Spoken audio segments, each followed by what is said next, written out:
So we're going to be reading Volume 3, Chapter 4, and Chapter 5.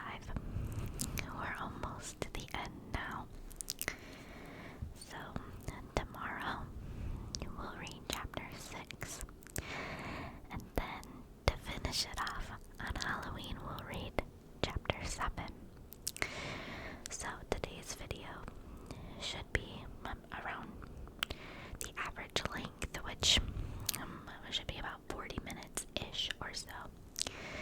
Tomorrow's will be very short because it's one chapter and it's a very short chapter. And then Halloween, I believe the last chapter is like 22 pages, which should make for a decently long video. Anyway, enough rambling, we should go ahead and get started. As always, I apologize in advance for any excess noise. My cat has decided today he's gonna be a little crazy, so we'll see if he ends up being still crazy.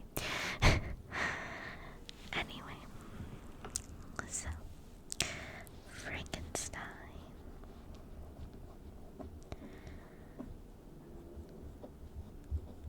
by Mary Shelley.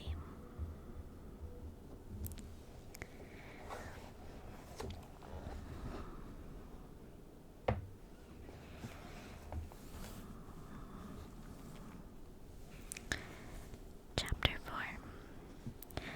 I was soon introduced into the presence of the magistrate, an old benevolent man with calm and mild manners. He looked upon me, however, with some degree of severity, and then turning toward my conductors, he asked who appeared as witnesses on this occasion. About half a dozen men come forward, and one being selected by the magistrate, he deposed that he had been out fishing the night before with his son and brother-in-law, Daniel Nugent, when about 10 o'clock they observed a strong northerly blast rising, and they accordingly put in for port.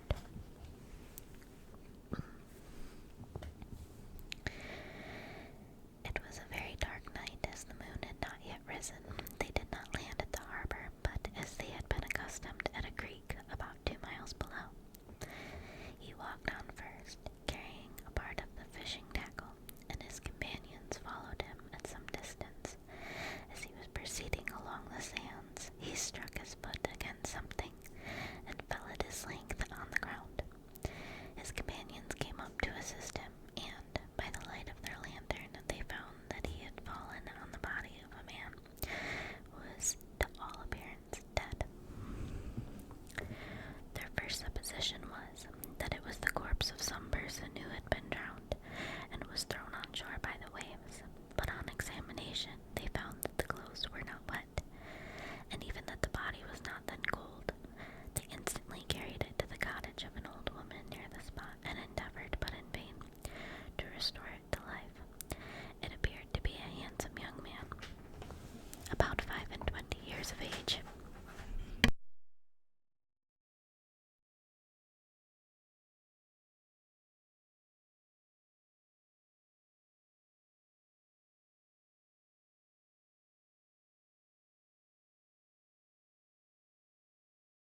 his neck. The first part of this deposition did not in the least interest me, but when the mark of the fingers was mentioned, I remembered the murder of my brother and felt myself extremely agitated. My limbs trembled, and a mist came over my eyes, which obliged me to lean on a chair for support. The magistrate observed me with a keen eye, and of course drew an unfavorable augury from my manner. The son confirmed his father's account, but when Daniel Nugent was called, he swore positively that just before the fall of his companion he saw a boat with a single man in it, and a short distance from the shore, and, as far as he could judge by the light of a few stars, it was the same boat in which I had just landed. A woman deposed that she lived near the beach, and was standing at the door of her cottage, waiting for the return of the fisherman. About an hour before, she heard of the discovery of the body, when she saw a boat with only one man in it push off from that part of the shore where the corpse was afterwards found. Another woman confirmed the account of the fisherman having brought the body into her house. It was not cold. They put it into a bed and rubbed it, and Daniel went to the town for an apothecary. But life was quite gone. Several other men were examined concerning my landing, and they agreed that with the strong north wind that had arisen during the night, it was very probable that I had beaten about for many hours, and had been obliged to return nearly to the same spot from which I had departed. Besides, they observed that it appeared that I had brought the body from another place, and it was likely that as I did not appear to know the shore, I might have put into the harbor ignorant of the distance of the town from the place where I had deposited the corpse. Mr. Kerwin, on hearing this evidence, desired that I should be taken into the room where the body lay for interment, that it might be observed what effect the sight of it would produce upon me. This idea was probably suggested by the extreme agitation I had exhibited when the mode of the murder had been described. I was accordingly conducted by the magistrate and several other persons to the inn. I could not help being struck by the strange coincidences that had taken place during this eventful night, but knowing that I had been conversing with several persons in the island I had inhabited about the time that the body had been found, I was perfectly tranquil as to the consequences of the affair. I entered the room where the corpse lay, and was led up to the coffin. How can I describe my sensations of beholding it? I feel yet parched with horror, nor can I reflect on that terrible moment without shuddering and agony. The examination, the presence of the magistrate and witnesses, passed like a dream from my memory, when I saw the lifeless form of Henry Clerval stretched before me. I gasped for breath, and throwing myself on the body, I exclaimed, "Have my murderous machinations deprived you also, my dearest Henry, of life? Two I have already destroyed. Other victims await their destiny, but you, Clerval, my friend, my benefactor." The human frame could no longer support the agonies that I endured, and I was carried out of the room in strong convulsions. A fever succeeded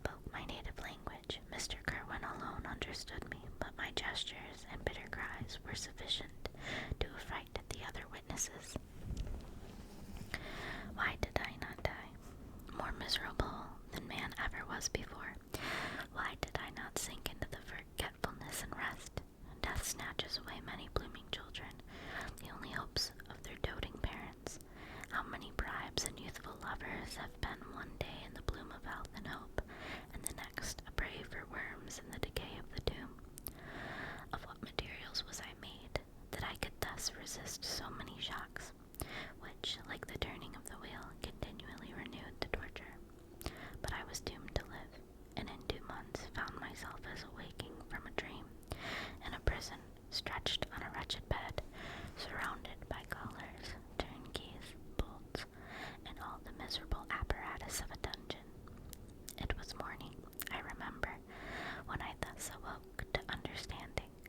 I had forgotten the particulars of what had happened, and only felt as if some great misfortune had suddenly overwhelmed me.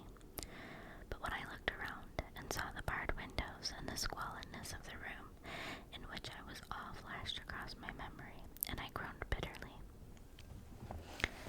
This sound disturbed an old woman who was sleeping in a chair beside me. She was a hired nurse, the wife of one of the turnkeys, and her countenance expressed all those bad qualities which often characterized that class. The lines of her face were hard and rude, like that of persons accustomed to see without sympathizing in sights of misery. Her tone expressed her entire indifference. She addressed me in English, and the voice struck me as one that I had heard during my sufferings. "Are you better now, sir?" she said. I replied in the same language with a feeble voice, "I believe I am, but if it all be true, if indeed I did not dream, I am sorry that I am still alive to feel the misery and horror." "For that matter," replied the old woman, "if you mean about the gentleman you murdered, I believe that it were better for you if you were dead, for I fancy it will go hard for you. However, that's none of my business. I am sent to nurse you and get you well. I do my duty with a safe conscience. It were well if everybody did the same." I turned with loathing from the woman who could utter so unfeeling a speech to a person just saved on the very edge of death, but I felt languid, and unable to reflect on all that had passed. The whole series of my life appeared to me as a dream. I sometimes doubted if indeed it were all true, for it never presented itself to my mind with the force of reality. As the images that floated before me became more distinct, I grew feverish. A darkness pressed around me. No one was near me who soothed me with the gentle voice of love. No dear hand supported me. The physician came and prescribed medicines, and the old woman prepared them for me. But utter carelessness was visible in the first, and the expression of brutality was strongly marked in the visage of the second. Who could be interested in the fate of a murderer but the hangman who would gain his fee? These were my first reflections, but I soon learned that Mr. Kerwin had shown me extreme kindness. He had caused the best room in the prison to be prepared for me. Wretched indeed was the best, and it was he who had provided a physician and a nurse. It is true, he seldom came to see me, for although he ardently desired to relieve the sufferings of every human creature, he did not wish to be present at the agonies and miserable ravings of a murderer. He came therefore sometimes to see that I was not neglected, but his visits were short and with long intervals. One day, while I was gradually recovering, I was seated in a chair, my eyes half open and my cheeks livid like those in death. I was overcome by gloom and misery, and often reflected I had better seek death than desire to remain in a world which to me was replete with wretchedness. At one time I considered whether I should not declare myself guilty and suffer the penalty of the law. Less innocent than poor Justine had been, such were my thoughts, when the door of my apartment was opened and Mr. Kerwin entered. His countenance expressed sympathy and compassion. He drew a chair close to mine and addressed me in French. "I fear that this place is very shocking to you. Can I do anything to make you more comfortable?" "I thank you, but all that you mention is nothing to me. On the whole earth there is no comfort which I am capable of receiving. I know that the sympathy of a stranger can be but of little relief to one borne down as you are by so strange a misfortune, but you will, I hope, soon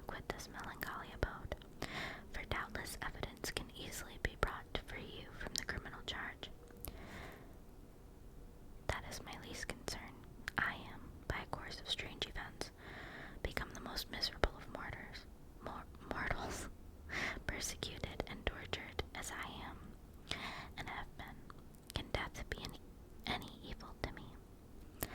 Nothing indeed could be more unfortunate and agonizing than the strange chance that have lately occurred.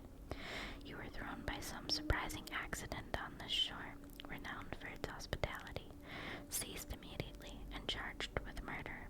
The first sight that was presented to your eyes was the body of your friend, murdered in so unaccountable a manner, and placed, as it were, by some fiend across your path. As Mr. Kerwin said, this notwithstanding the agitation I endured on this retrospect of my sufferings, I also felt considerable surprise at the knowledge he seemed to possess concerning me. I suppose some astonishment was exhibited in my countenance, for Mr. Kerwin hastened to say, immediately upon your being taken ill, all the papers that were on your person were brought to me, and I examined them, that I might discover some trace by which I could send to your relations an account of your misfortune and illness. I found several letters, and among the others, one which I discovered from its commencement to be from your father. I instantly wrote to Geneva. Nearly 2 months have elapsed since the departure of my letter, but you are ill. Even now you tremble. You are unfit for agitation of any kind. This suspense is 1,000 times worse than the most horrible event. Tell me what new scene of death has been acted, and whose murder I am allowed to lament. Your family is perfectly well, said Mr. Kerwin with gentleness, and someone, a friend, is come to visit you. I know not by what chain of thought the idea presented itself, but it instantly darted into my mind that the murderer had come to mock at my misery, and taunt me with the death of Clerval, as a new incitement for me to comply with his hellish desires. I put my hand before my eyes and cried out in agony, "Oh, take him away, I cannot see him. For God's sake, do not let him enter." Mr. Kerwin regarded me with a troubled countenance. He could not help regarding my exclamation as a presumption of my guilt, and said, in rather a severe tone, "I should have thought, young man, that the presence of your father would have been welcome instead of inspiring such a violent repugnance."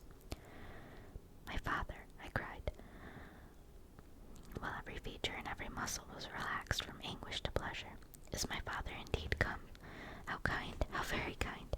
But where is he? Why does he not hasten to me?"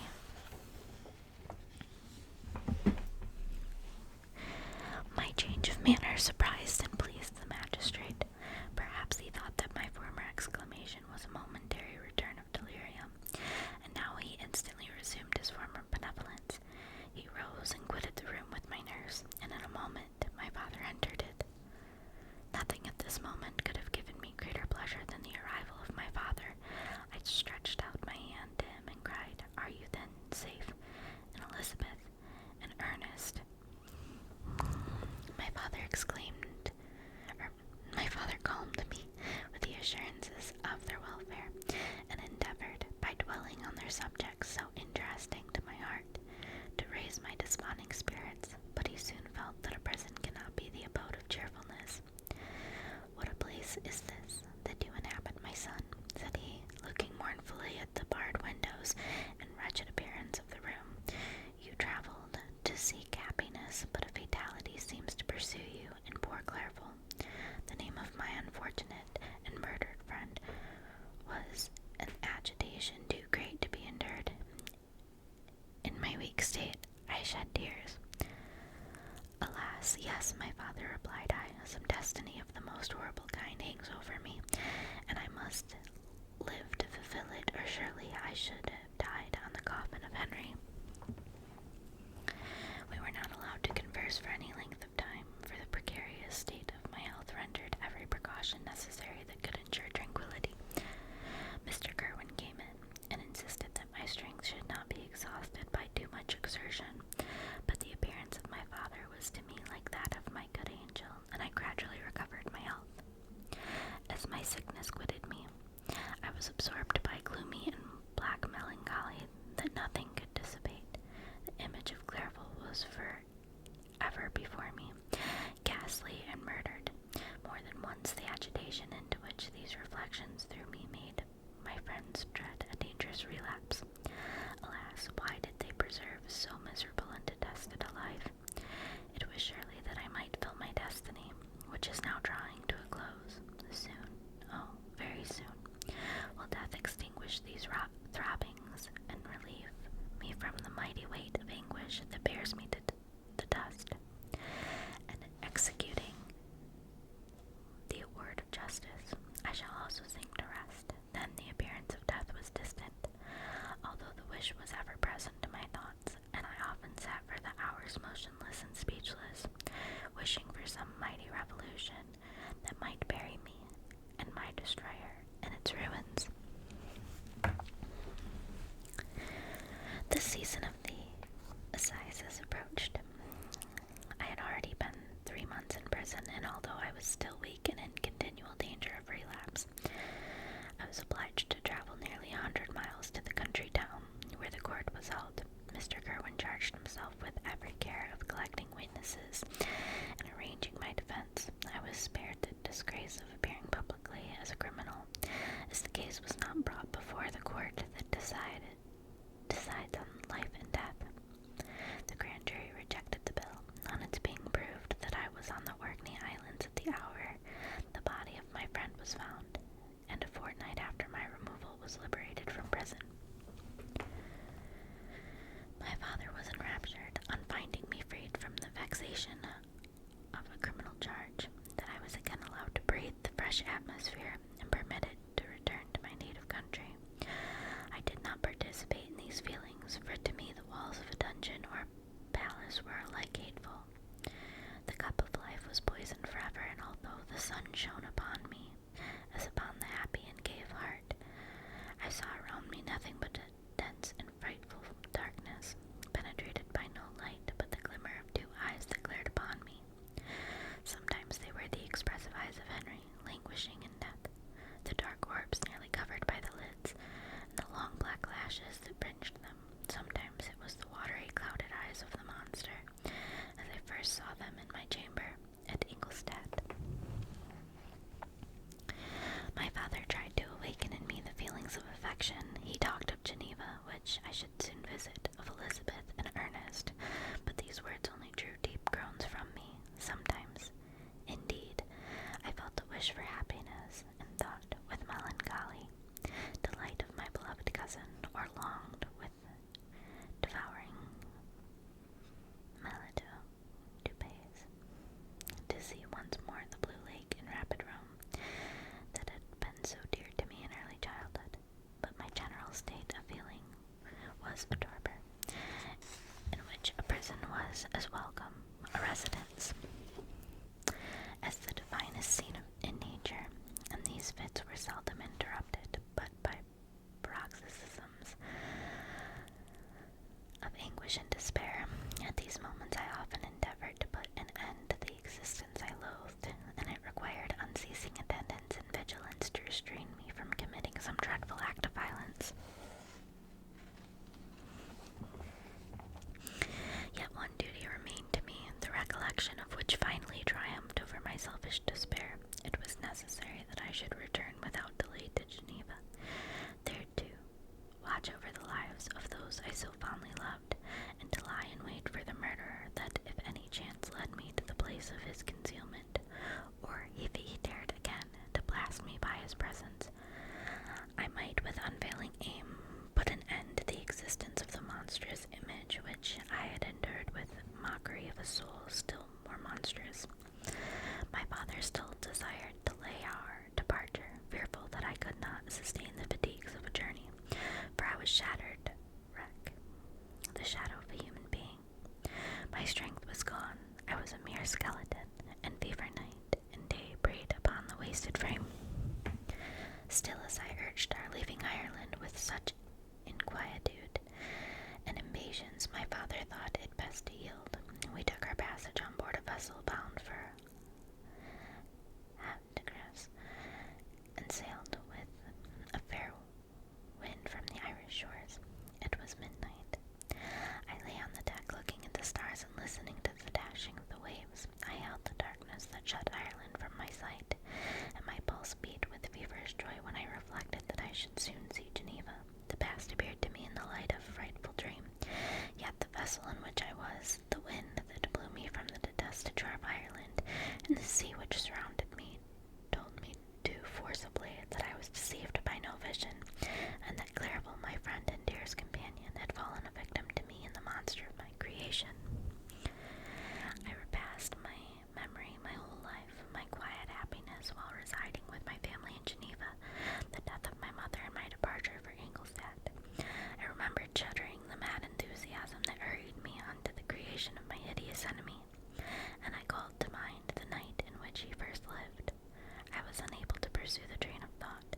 1,000 feelings pressed upon me, and I wept bitterly. Ever since my recovery from the fever, I had been in the custom of taking every night a small quantity of laudanum, for it was by means of this drug only that I was enabled to gain the rest necessary for the preservation of life. Oppressed by the recollection of my various misfortunes, I now swallowed double my usual quantity, and soon slept profoundly. But sleep did not afford me respite.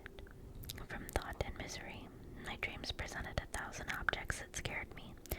Towards morning, I was possessed by a kind of nightmare. I felt the fiend's grasp in my neck, and could not free myself from it. Groans and cries rang in my ears. My father, who was watching over me, perceiving my restlessness, awoke me.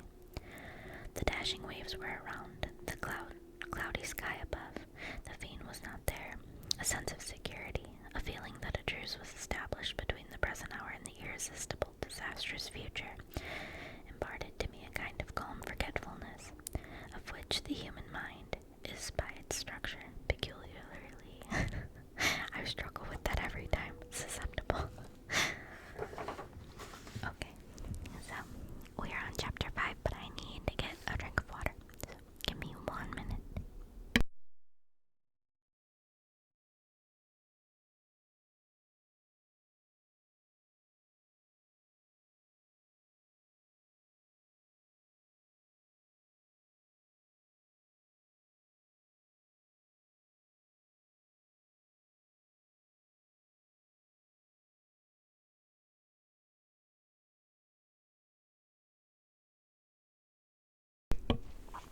Okay, so I think I was wrong.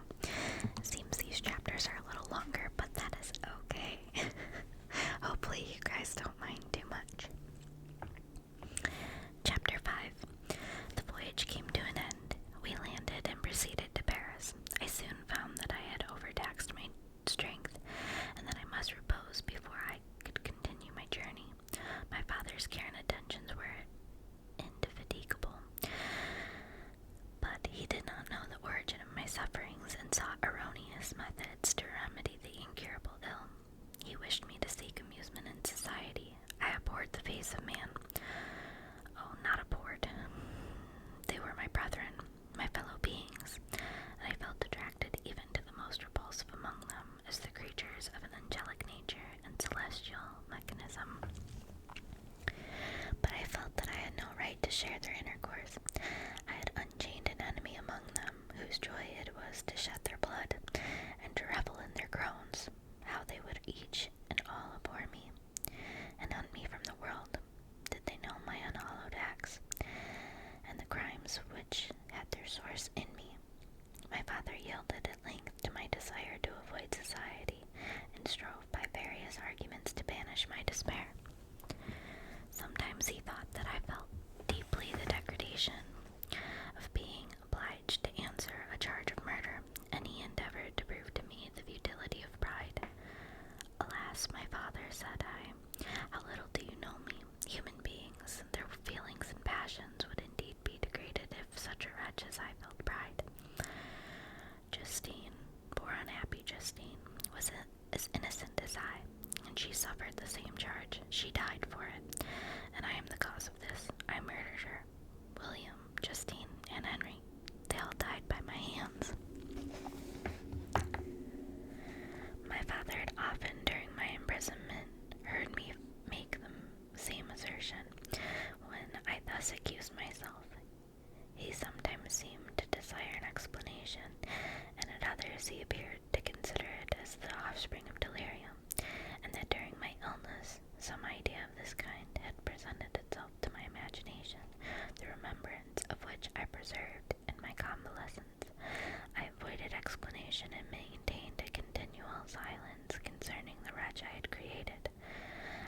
persuasion that I should be supposed mad, and this in itself would forever have chained my tongue. But besides, I could not bring myself to disclose a secret which would fill my ear with consternation and make fear and unnatural horror the inmates of this breast. I checked, therefore, my impatient thirst for sympathy, and was silent when I would have given the world to have confided the fatal secret. Yet still words like those I have recorded would burst uncontrollably from me. I could offer no explanation of them, but their truth in part relieved the burden of my mysterious woe. Upon this occasion my father said, with an expression of unbounded wonder, "My dearest Victor, what infatuation is this? My dear son, I entreat you never to make such an assertion again." "I am not mad," I cried energetically. "The sun and the heavens who have viewed my operations can bear witness of my truth. I am the assassin of those most innocent victims. They died by my machinations. 1,000 times would I have shed my own blood, drop by drop, to have saved their lives. But I could not. My father, indeed, I could not sacrifice the whole human race." The conclusion of this speech convinced my father that my ideas were deranged, and he instantly changed the subject of our conversation, and endeavored to alter the course of my thoughts. He wished as much as possible to obliterate the memory of the scenes that had taken place in Ireland, and never alluded to them or suffered me to speak of my misfortunes. As time passed away, I became more calm. Misery had her dwelling in my heart, but I no longer talked in the same incoherent manner of my own crimes, sufficient for me with consciousness of them, but the utmost self-violence I curbed the imperious voice of wretchedness, which sometimes desired to declare itself to the whole world, and my manners were calmer and more composed than they had ever been since my journey to the Sea of Ice. A few days before we left Paris, on our way to Switzerland, I received the following letter from Elizabeth. "My dear friend, it gave me the greatest pleasure to receive a letter from my uncle dated at Paris. You are no longer at a formidable distance, and I may hope to see you in less than a fortnight. My poor cousin, how much you must have suffered. I expect to see you looking even more ill than when you quitted Geneva. This winter has been passed more miserably, tortured as I have been by anxious suspense, yet I hope to see peace in your countenance, and to find that your heart is not totally void of comfort and tranquillity. Yet I fear that the same feelings now exist that made you so miserable a year ago, even perhaps augmented by time. I would not disturb you at this period, when so many misfortunes weigh upon you, but a conversation that I had with my uncle previous to his departure renders some explanation necessary before we meet." Explanation. You may possibly say, what can Elizabeth have to explain?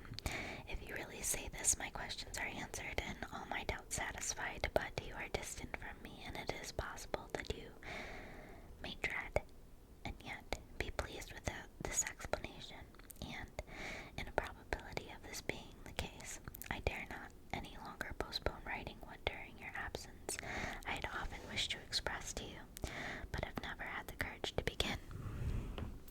You well know, Victor, that our union had been the favorite plan of our parents ever since our infancy.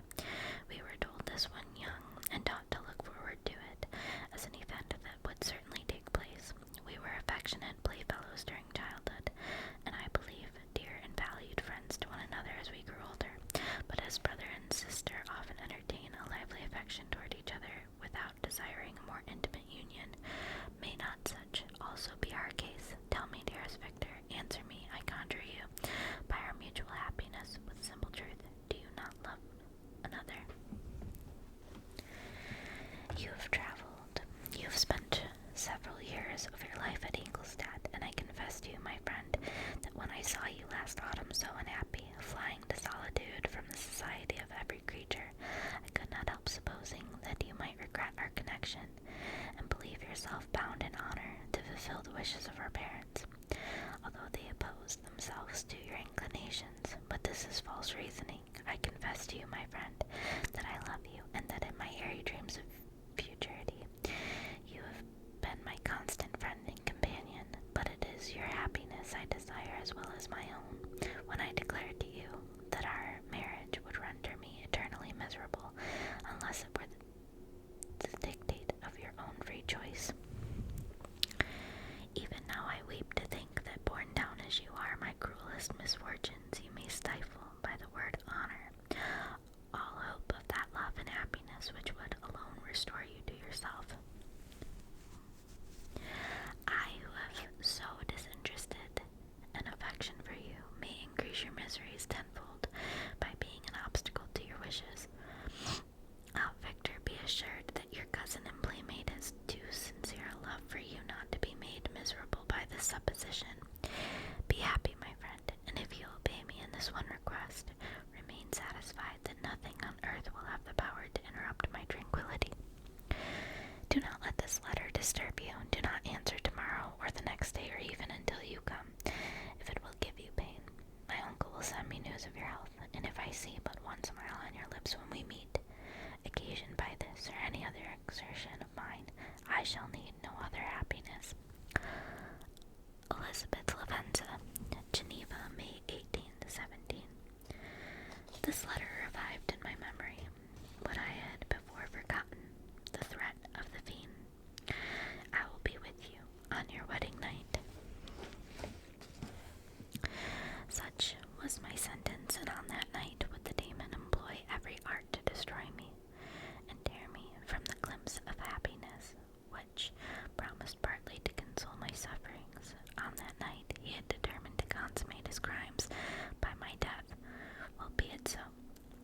A deadly struggle would then assuredly take place, in which, if he were victorious, I should be at peace, and his power over me be at an end. If he were vanquished, I should be a free man. Alas, what freedom! Such as the peasant enjoys when his family have been massacred before his eyes, his cottage burned, his lands laid waste, and he is turned adrift, homeless, penniless, and alone, but free. Such would be my liberty, except that in my Elizabeth I possessed a treasure, alas, balanced by those horrors of remorse and guilt which would pursue me until death. Sweet and beloved Elizabeth, I read and reread her letter, and some softened feeling stole into my heart and dared to whisper paradisical dreams of love and joy. But the apple was already eaten, and the angel's arm bared to drive me from all hope. Yet I would die to make her happy. If the monster executed his threat, death was inevitable. Yet again I considered whether my marriage would hasten my fate. My destruction might indeed arrive a few months sooner, but if my torturer should suspect that I postponed it, influenced by his menaces, he would surely find other and perhaps more dreadful means of revenge.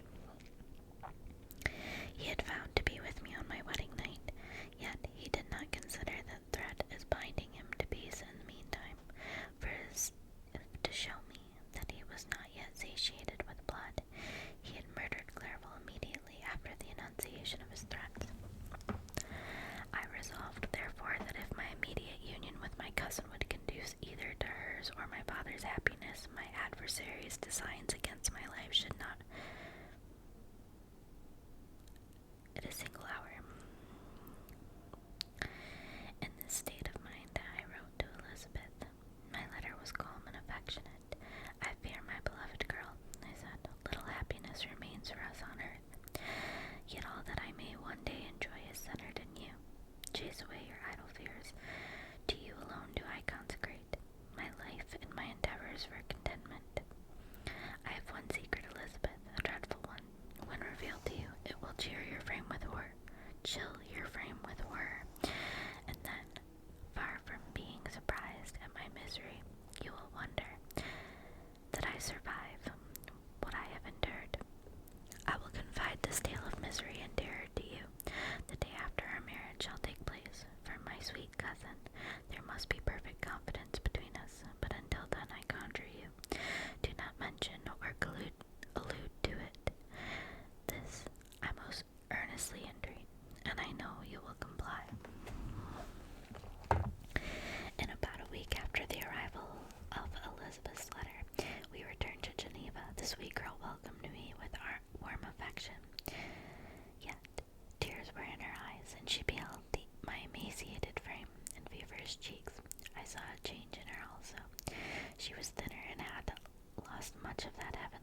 is no peace. The agonies of remorse poison the luxury there is otherwise sometimes found in indulging the excess of grief. Soon after my arrival, my father spoke of my immediate marriage with Elizabeth. I remained silent. Have you, then, some other attachment? None on earth. I love Elizabeth and look forward to our union with delight. Let the day therefore be fixed, and on it I will consecrate myself in life or death to the happiness of my cousin. My dear Victor, do not speak thus. Heavy misfortunes have befallen us, but let us only cling closer to what remains, and transfer our love for those whom we have lost to those who yet live. Our circle will be small, but bound close by the ties of affection and mutual misfortune, and when time shall have softened your despair, new and dear objects of care will be born to replace those of whom you have been so cruelly deprived. Such were the lessons of my father, but to me the remembrance of the threat returned, nor can you wonder that, omnipotent as the fiend had yet been in his deeds of blood, I should almost regard him as invincible, and that was when he had pronounced the words, I shall be with you on your wedding night. I should regard the threatened fate as unavoidable.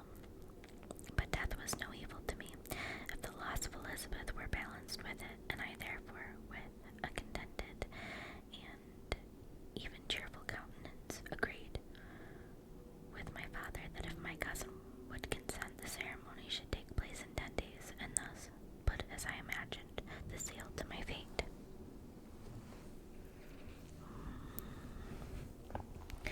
Great God, if for one instant I had thought what might be the hellish intention of my fiendish adversary, I would rather have banished myself forever from my native country, and wandered a friendless outcast over the earth, than have consented to the miserable marriage. But, as if possessed of magic powers, the monster had blinded me to his real intentions, and when I thought that I had prepared only my own death, I hastened that of a far dearer victim. As the period fixed for our marriage drew nearer, whether from cowardice or prophetic feeling, I felt my heart sink within me, but I concealed my feelings by an appearance of hilarity that brought smiles and joy to the countenance of my father, but hardly deceived the ever-watchful and nicer eye of Elizabeth. She looked forward to our union with placid contentment, not unmingled with a little fear, which past misfortunes had impressed, that what now appeared a certain intangible happiness might soon dissipate in an airy dream, and leave no trace but deep and everlasting regret. Preparations were made for the event, congratulatory visits were received, and all wore a smiling appearance.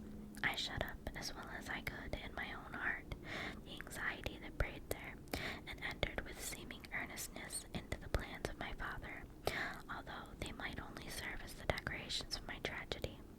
Through my father's exertions, a part of the inheritance of Elizabeth had been restored to her by the Austrian government. A small possession on the shores of Como belonged to her. It was agreed that immediately after our union we should proceed to Villavenza and spend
should commence our journey by water, sleeping that night at Evian, and continuing our voyage on the following day.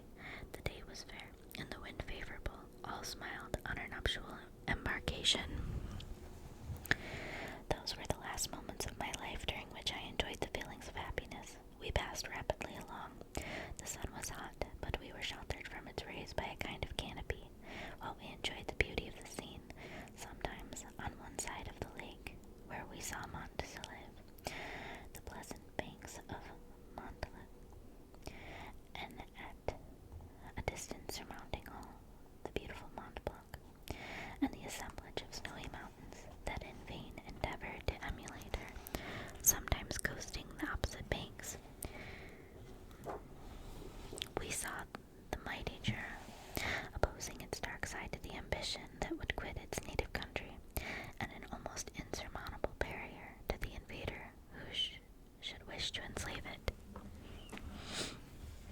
I took the hand of Elizabeth. You are sorrowful, my love. If you knew what I have suffered, and what I may yet endure, you would endeavor to let me taste the quiet and freedom from despair that this one day at least permits me to enjoy. Be happy, my dear Victor, replied Elizabeth. There is, I hope, nothing to distress you, and be assured that if a lively joy is not painted in my face, my heart is contented. Something whispers to me not to depend too much on the prospect that is opened before us, but I will not listen to such a sinister voice. Observe how fast we move along, and how the clouds, which sometimes obscure and sometimes rise above the dome of Mont Blanc, render this scene of beauty still more interesting. Look also at the innumerable fish that are swimming in the clear waters, where we can distinguish every pebble that lies at the bottom. What a divine day! How happy and serene all nature appears! Thus Elizabeth endeavored to divert her thoughts and mine from all the reflection upon melancholy subjects, but her temper was fluctuating. Joy for a few instants shone in her eyes, but it continually gave place to distraction and reverie. The sun sunk lower in the heavens. We passed the river Trance,